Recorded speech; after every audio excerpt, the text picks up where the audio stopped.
What's that sound?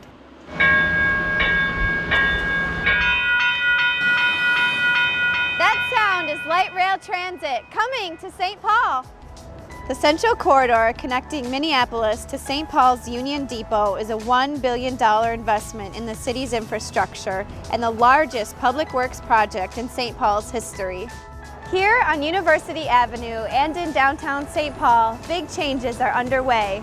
There will be challenges during construction, but we have many resources to help you through the process. Visit stpaul.gov/Central Corridor for project information, business assistance, and more. There you can sign up to receive email construction updates. Or call the construction hotline at 651-602-1404 for questions, comments, or general information. The Central Corridor Light Rail Transit will connect our region and rebuild St. Paul.